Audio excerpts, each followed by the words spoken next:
Hey guys, welcome to this week's podcast episode. And I've got Lorraine Ball with us today. She's a marketing strategist and she is coming out of Indiana. And what's really interesting is she's going to talk to us about the top three questions you should ask yourself, as well as she's going to talk about, she sold her marketing agency. So she's going to talk about the things to look out for and the things to plan, prepare with the exit in mind. So I'm really happy to have her on. So Lorraine, welcome.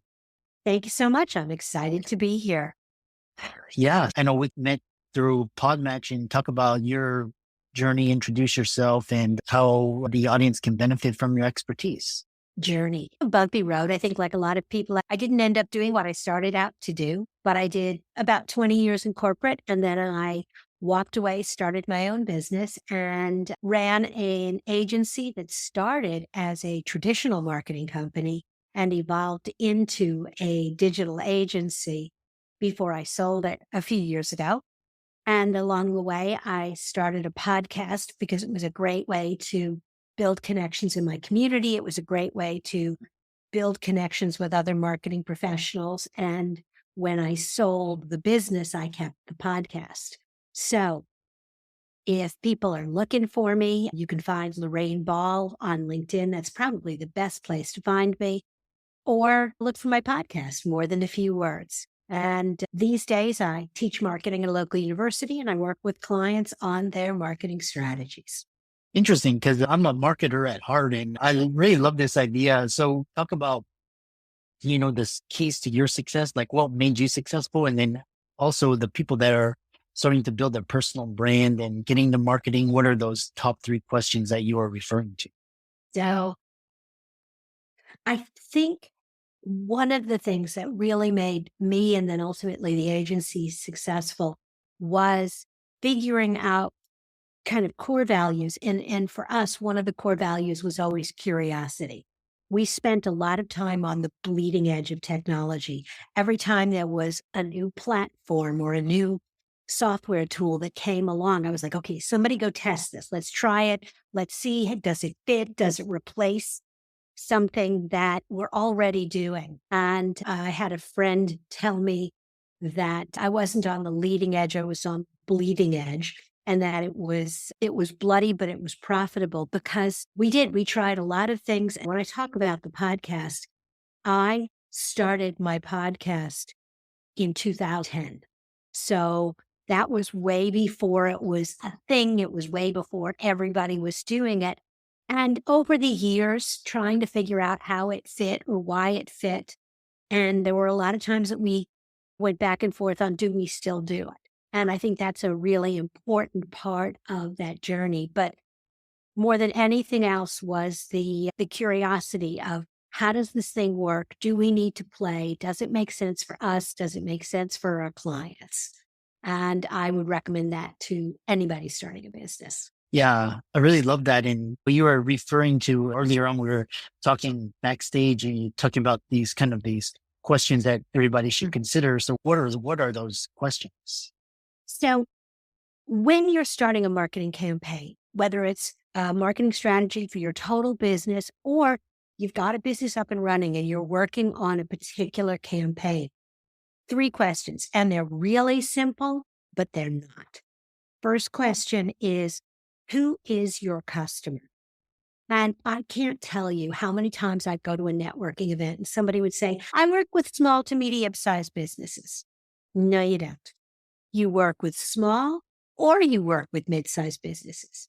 And if you're creating a marketing campaign, it's not the same campaign, because what's important to the small business owner and what's top of mind for them is very different than a senior manager in a mid-sized business.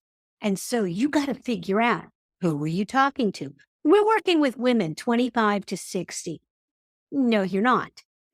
They may all buy from you, but there's a center of your circle, because the reality is you put my 25-year-old niece, my 40-year-old daughter, me, and one of my other friends in a room together, and we're going to have very different needs. We're going to have very different interests.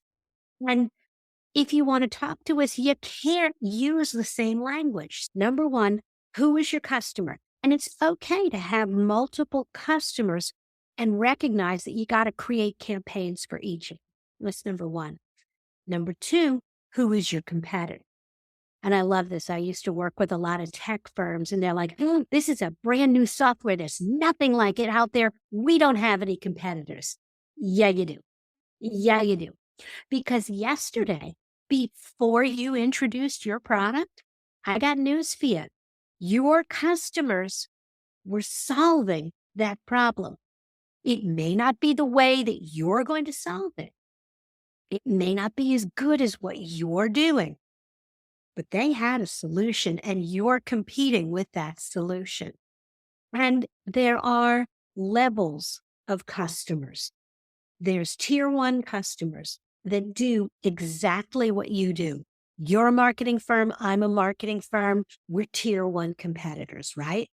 If I'm a business owner and I want to grow my business, I might hire a marketing company or I might hire a business coach. We're going to provide totally different services, but we're both going to address the problem of growing your business. And that's a tier two competitor. They solve the problem in a different way. A tier three competitor doesn't even solve the problem. So how are they a competitor? Your customer is going to make a decision to spend money with you or them. I could hire a marketing company this month, or I could buy a new computer. You don't solve the same problem. You don't do the same things. But if there's only this much money, you got to convince customers to spend it with you. And so once you know who your customer is and you know what their priorities are, then you got to figure out, where are you facing the most competition? And the third, these are simple questions, right? Third question is, what are you trying to accomplish? Oh, I want to sell stuff. Good. Good start. Do you want to sell stuff more to your existing customers? Do you want to sell to new customers? Do you want to sell more of your new product or your old product? Do you want to get people to enroll in a program? Do you want more sale? Do you want to increase the dollar value of the sales, or do you want a lot of little sales? And how fast do you want it? Each one of those questions will change the kind of marketing you do. So before you start working on your marketing campaign, answer those three questions. Who's your customer? Who are you competing with? And what do you really want to do? That's it. Yeah, would spoken like a true marketer. And the more marketers I talk to, it's very strategic. And like I said, it's always like around the product market fit. Next question I have for you is these three things, and the audience that are interested in hearing more about and finding out they can, contact you. One thing is that was interesting is you talked about beginning with the end in mind, and you talked about selling it, and you had a podcast. So talk about your approach to, building a business and building a media company, and how can people exit or profit from your endeavors? So you just started this new business. You're all excited. It's a great business. You're a couple weeks or a couple months in and you're like, it's great. I'm not saying that you're going to sell it tomorrow or next year, but you need to build something that you can sell. And there are two reasons.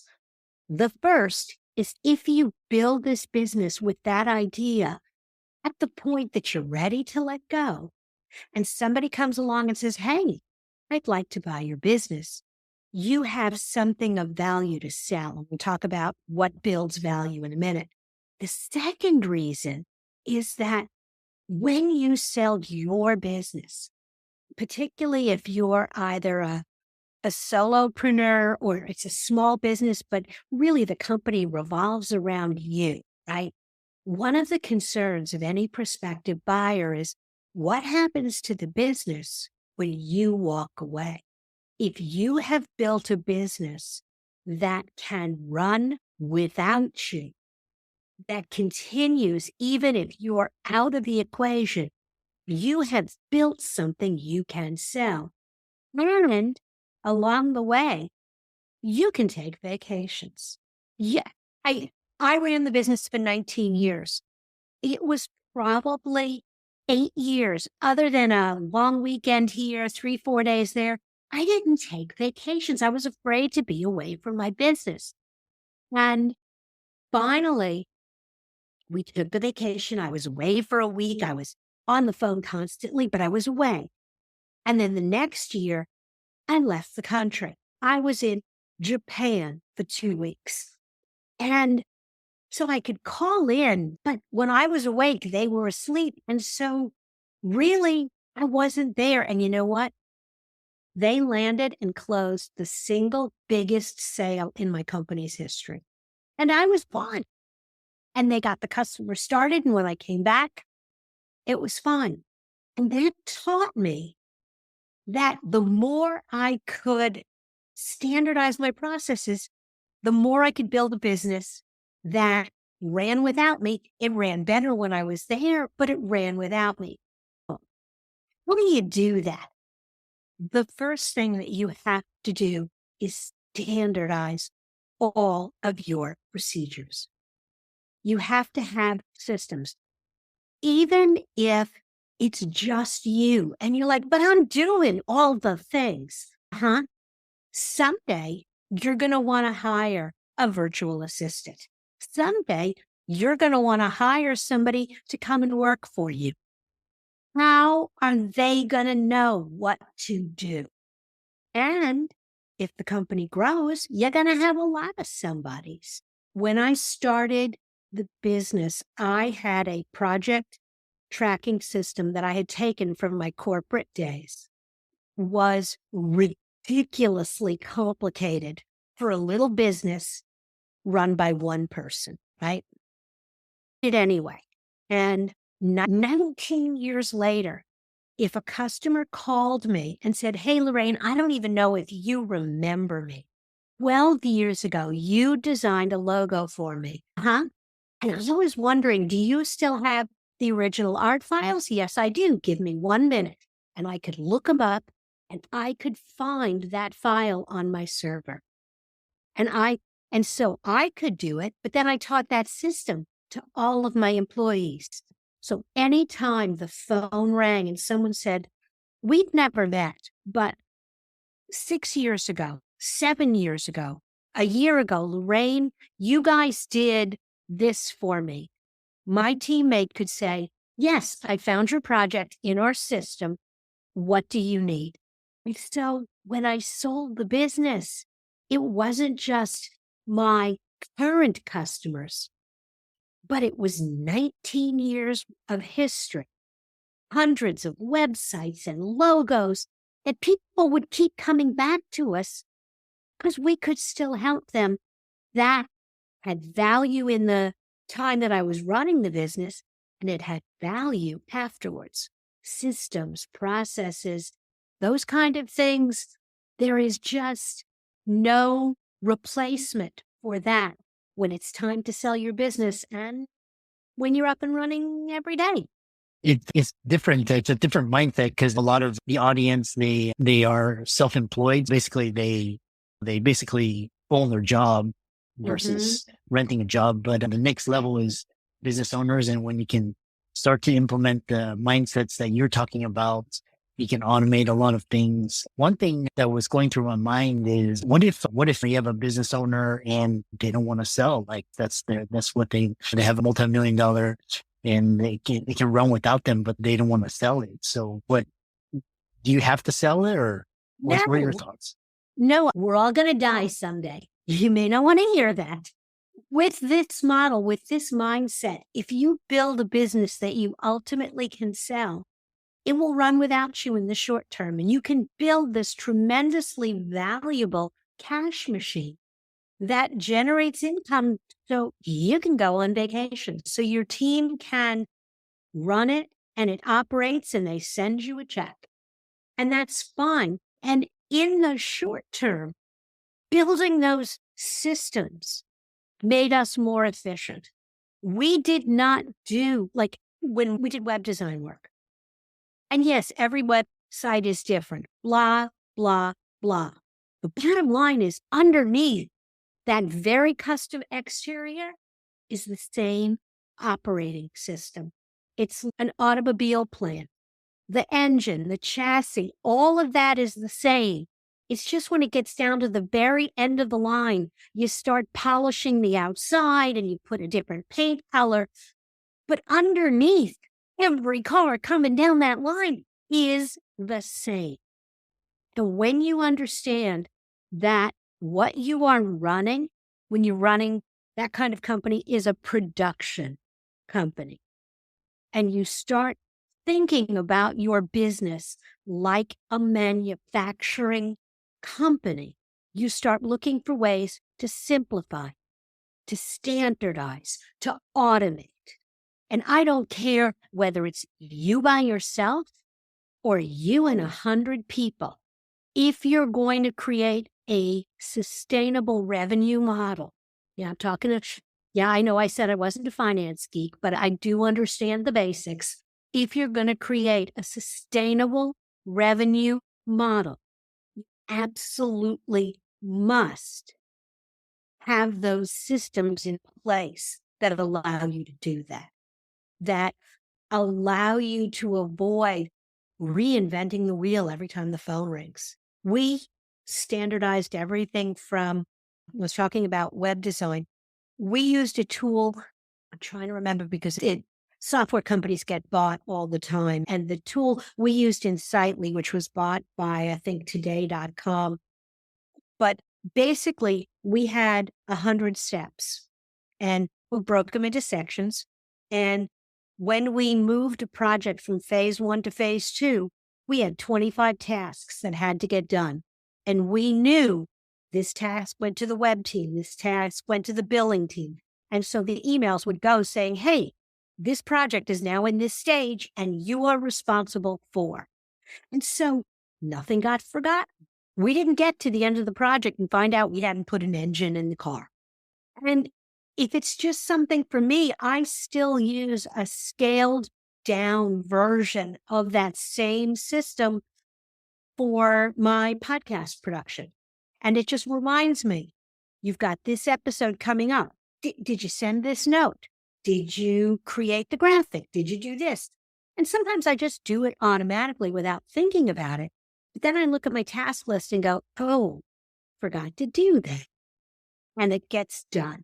So whether you're by yourself or with 100 employees, those systems and those automation will keep you on track. I love that. How can people find out more about you and the work that you do and check out your podcasts and so on?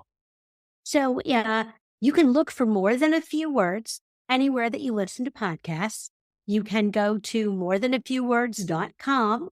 And if you're ready to dive into your business, schedule an office hours appointment and we can talk about your marketing and your strategy. And if you're on LinkedIn, look for Lorraine Ball. You'll find me. I love that. And I really love talking to marketers. And again, this podcast is a business entrepreneurship podcast. So we have all different types of topics that we cover. And for all the audience, be sure to give Lorraine's socials a like and follow, check out her work, reach out to her. And thanks so much for coming on. Thank you.